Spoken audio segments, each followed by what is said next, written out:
Halo, apa kabar semuanya saudaraku yang terkasih di dalam Kristus? Kembali lagi bersama aku Monica dalam sharing Alkitab bareng Monmon. Untuk episode ke-21 ini, aku akan sharing tentang mengasihi dan itu akan lebih dalam lagi. Oke, mungkin langsung aja bacaan kali ini kita ambil dari surat Rasul Paulus kepada umat di Roma. Yuk kita baca kitab sucinya bareng-bareng. Surat Rasul Paulus kepada umat di Roma, bab 13, ayat 8 sampai dengan 10. Janganlah kamu berhutang apa-apa kepada siapapun juga, tetapi hendaklah kamu saling mengasihi. Sebab barang siapa mengasihi sesamanya manusia, ia sudah memenuhi hukum Taurat. Karena firman, jangan berzina, jangan membunuh, jangan mencuri, jangan mengingini, dan firman lain manapun juga sudah tersimpul dalam firman ini, yaitu kasihilah sesamamu manusia seperti dirimu sendiri.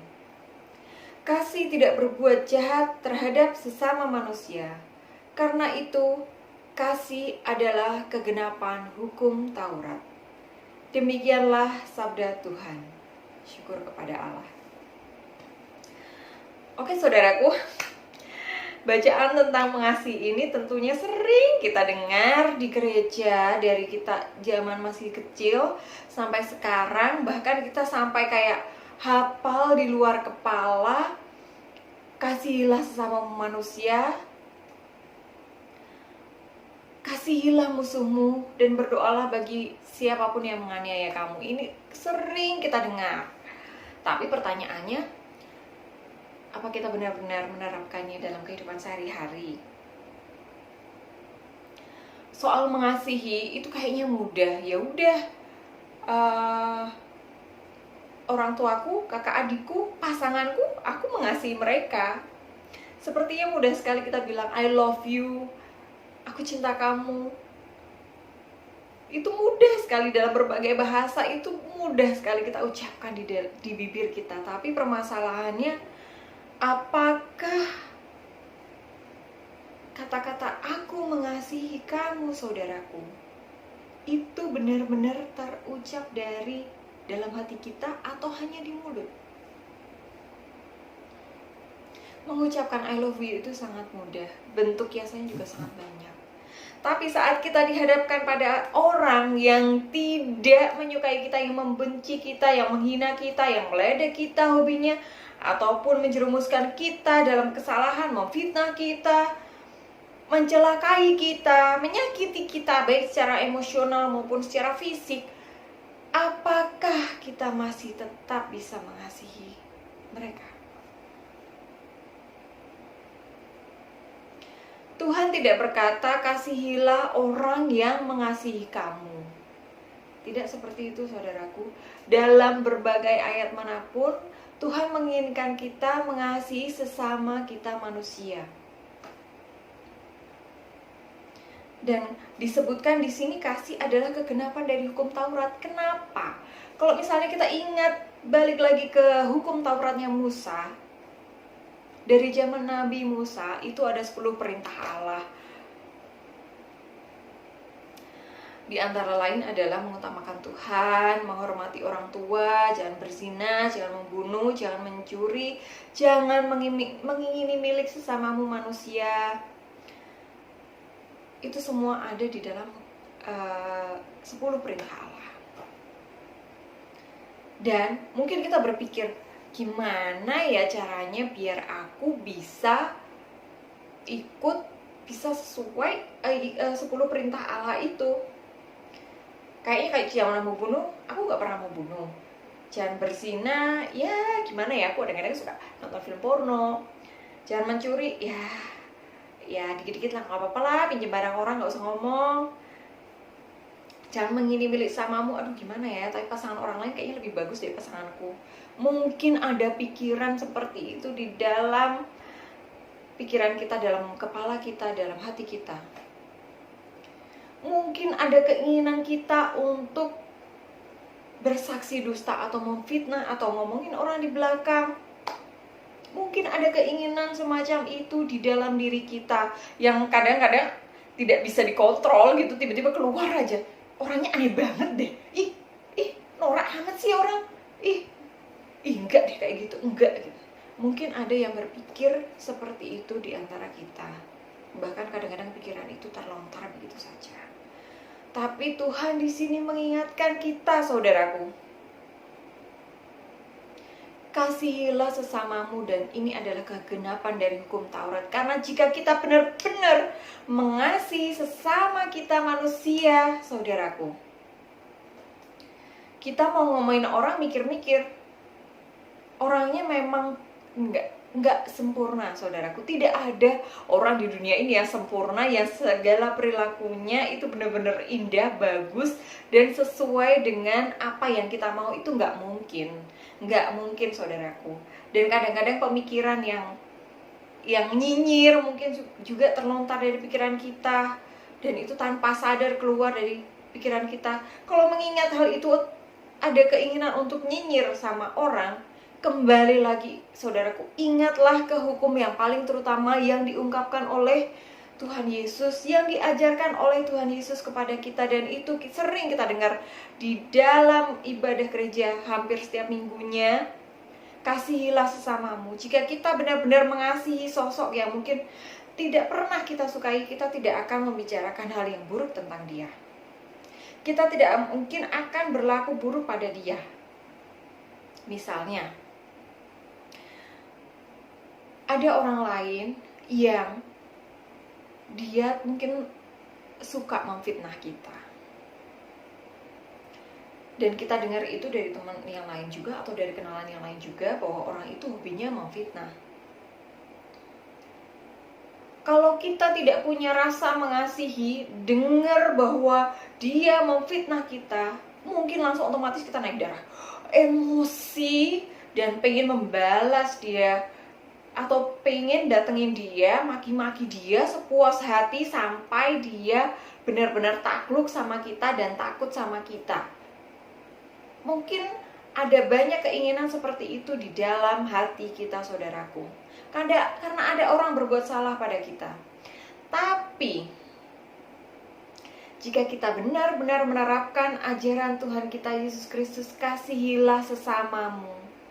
Kalau kita benar-benar mengasihi orang yang telah maki-maki kita, yang telah memfitnah kita, kita tidak mungkin akan membalas, menjelek-jelekan dia, itu nggak mungkin. Kalau kita masih ada dengar orang ada yang memfitnah kita, dan kita balas menjelek-jelekan dia atau balas memfitnah dia, itu artinya kita belum mengasihi orang itu, saudaraku. Kita belum mengasihi orang itu. Kita belum bisa menerapkan ajaran Tuhan Yesus, itu belum bisa. Walaupun kita membantah, aku sudah mengasihi dia, atau mungkin kita bilang, aku gak mungkin dong mengasihi dia, dia kan jahat sama aku. Tapi ingat ajaran Tuhan Yesus, saudaraku. Kasihilah musuhmu, berdoalah bagi yang menganiaya kamu. Walaupun tidak secara fisik, mereka mungkin menganiaya secara emosional maupun dengan kata-kata. Perintah Yesus adalah kasihilah mereka. Kasihilah setiap orang yang memfitnah kamu. Kasihilah setiap orang yang ngomongin kamu di belakang. Kasihilah setiap orang yang maki-maki kamu. Kasihilah setiap orang yang mungkin pernah melakukan kekerasan fisik kepadamu. Kasihilah mereka. Kasihilah mereka, kasihi, dan kasihi. Inilah ajaran dari Tuhan Yesus. Gampang? Enggak. Tidak ada yang mudah, saudaraku, saat kita disakiti dan kita harus mengasihi. Gak gampang. Tidak mudah. Itu adalah salib kita, saudaraku. Kalau kita benar-benar pengikut Kristus, itu adalah salib yang harus kita pikul. Dan itu gak gampang. Lalu pertanyaannya adalah, bagaimana cara kita mengasihi orang yang sudah melukai kita dan benar-benar menyinggung kita dan gak bisa dimaafkan sama sekali? Gimana caranya? Mungkin ada pertanyaan seperti itu.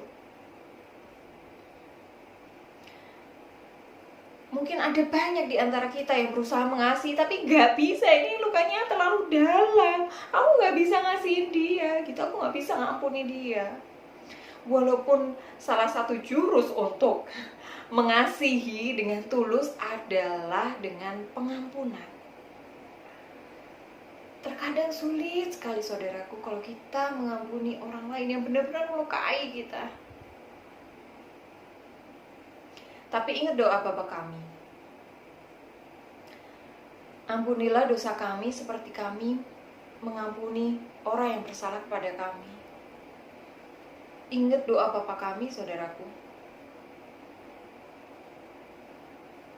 Kalau kita belum bisa mengampuni sesama kita, Tuhan juga tidak akan mengampuni kita.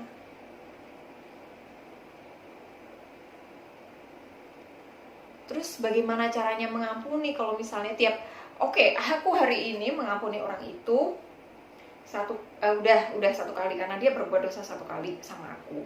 Besoknya dia ngulang lagi dong. Gimana aku bisa ngampunin dia?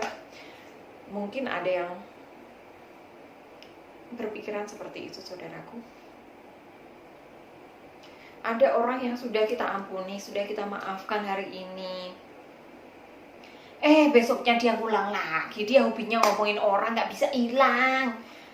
Kesel rasanya, gredeg gitu mungkin. Tapi Tuhan Yesus juga mengajarkan,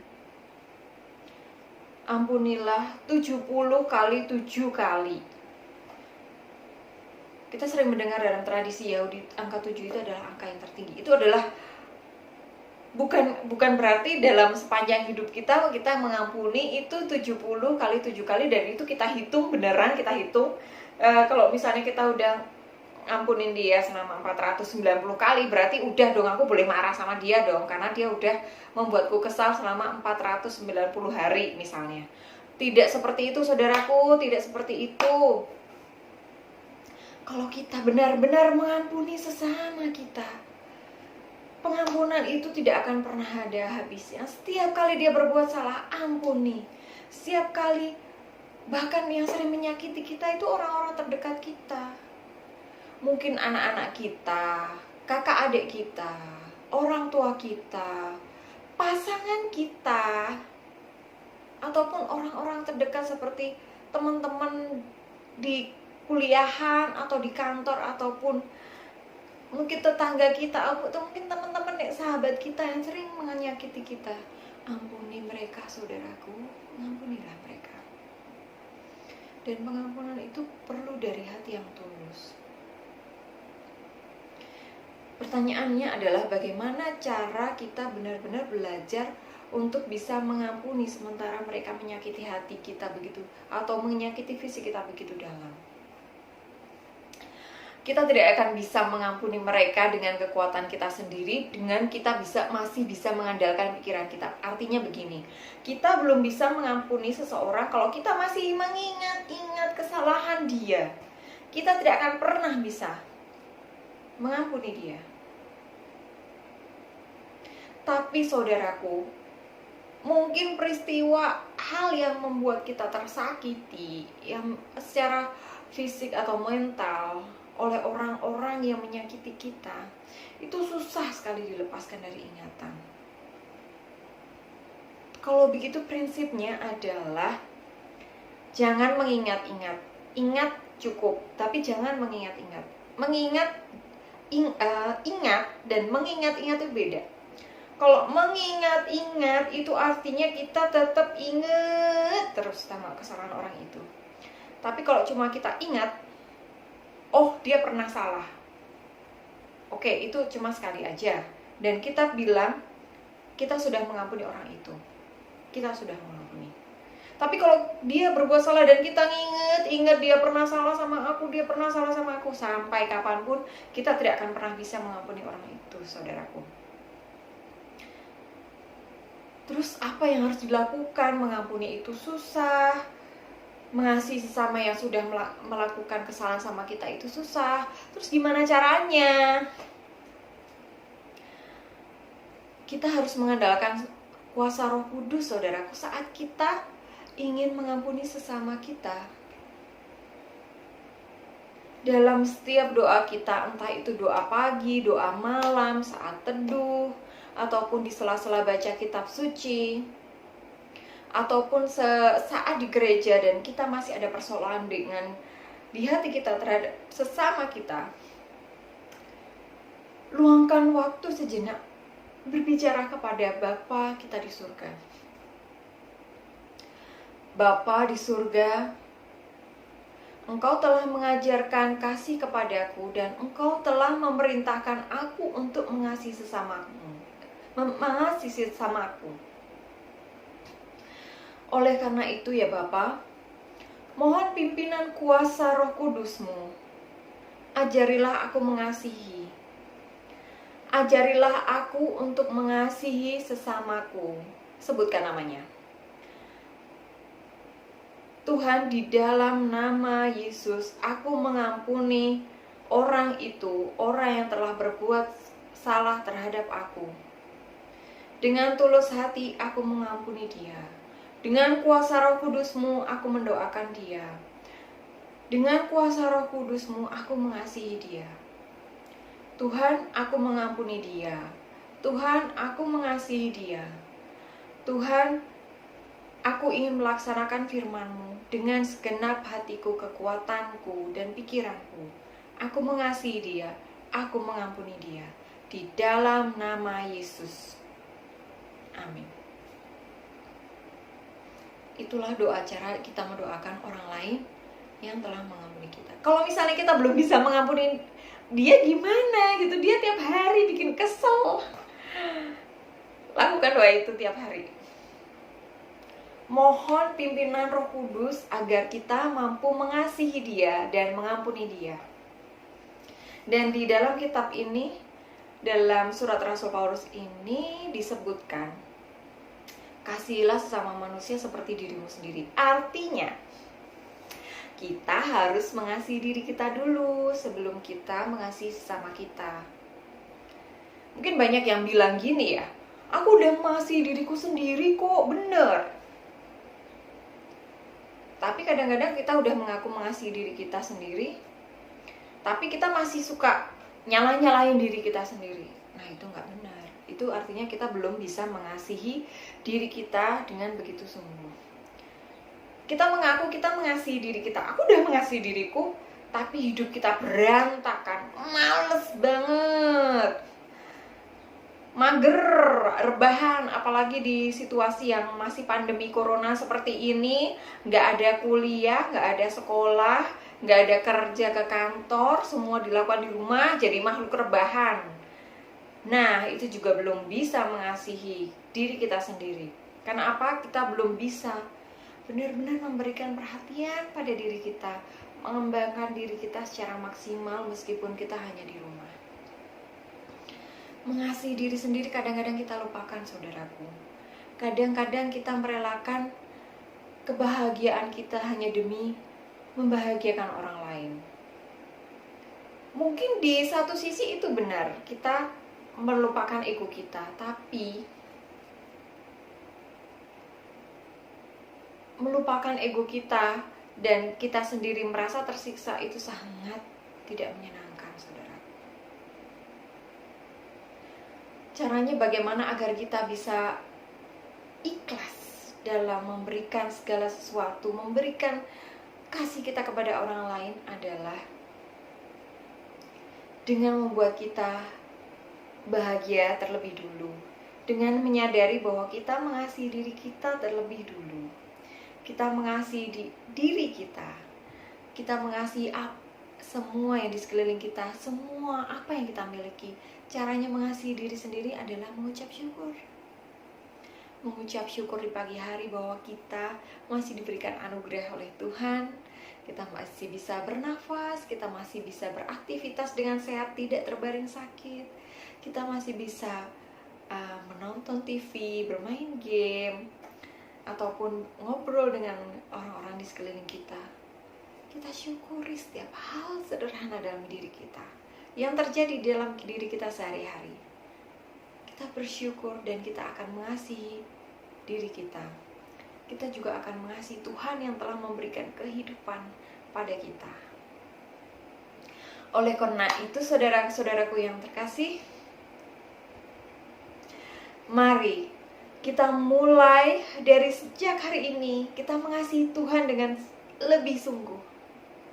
Kita mengasihi Tuhan yang mengaruniakan kita kehidupan dan segala hal yang paling sederhana dalam hidup kita, sampai hal-hal luar biasa, mukjizat yang telah Dia lakukan dalam diri kita. Dan kita mengasihi diri kita ini yang telah dianugerahkan kepada kita. Kita mengasihi diri kita dengan sungguh. Kita telah mengasihi Tuhan, kita telah mengasihi diri kita. Dan mari kita mulai mengasihi sesama kita, semua orang, tanpa memandang kesalahan apa yang dia perbuat pada kita. Biarlah kesalahan dia. Kalau misalnya dia berbuat salah, kita tegur dengan penuh kasih. Karena apa? Karena kita mengasihi dia dan Tuhan mengajarkan tentang kasih. Kita tetap mengasihi dia apapun perlakuan mereka kepada kita. Dan kita tetap mendoakan, tidak hanya berdoa syukur pada Tuhan, mendoakan diri kita sendiri, tapi juga mendoakan setiap orang yang pernah menyakiti kita. Kita mengampuni mereka karena kita pun ingin diampuni, dosa kita pun ingin diampuni oleh Tuhan. Kita mengampuni mereka yang semua yang berbuat salah sama kita. Karena apa? Karena kita pun telah diampuni lebih dulu. Karena Tuhan sangat mengasihi kita, dan tugas kita adalah mengasihi sesama manusia. Oke saudaraku, jangan khawatir, jangan risau bahwa mengampuni itu sulit, mengasihi sesama itu sulit. Iya, memang benar, tapi itu adalah salib yang harus kita pikul dalam kehidupan kita. Dalam setiap hal, dalam berbagai pengalaman dalam kehidupan kita, tentu kita akan menemukan hal-hal yang tidak berkenan di hati kita, tapi Tuhan memerintahkan kita untuk mengasihi sesama kita. Dan mari saudaraku, ayo kita bersama-sama berjuang, ayo kita bersama-sama memikul salib kita, dan kita tidak sendiri karena Tuhan menyertai kita senantiasa sampai akhir zaman. Oleh karena itu, mari kita saling mengasihi sesama kita manusia. Jangan khawatir saudaraku, ada Roh Kudus yang akan selalu memimpin kita. Dan Tuhan selalu menyertai jalan kita. Meskipun mengasihi dan mengampuni itu sulit, terkadang itu sulit bagi orang-orang yang telah menyakiti kita. Kita harus terus melakukannya saudaraku. Kita akan memikul salib kita bersama Tuhan Yesus sampai kepada akhir zaman. Oke, sekian untuk sharing Alkitab bareng Mormon hari ini. Untuk kedepannya, mari saudaraku, kita saling menebarkan kasih, kita wartakan kabar sukacita, boleh dengan memberikan komentar atau ikutan sharing di dalam YouTube ini, ataupun membuat akun YouTube untuk menebarkan kasih kita untuk sesama kita. Jangan lupa subscribe dan like YouTube ini, dan kita sebarkan untuk menebarkan kasih dan sukacita untuk sesama kita. Haleluya, puji Tuhan. Semoga Tuhan memberkati kita semuanya. Amin. Bye-bye. Sampai jumpa di sharing Alkitab bareng Mormon selanjutnya.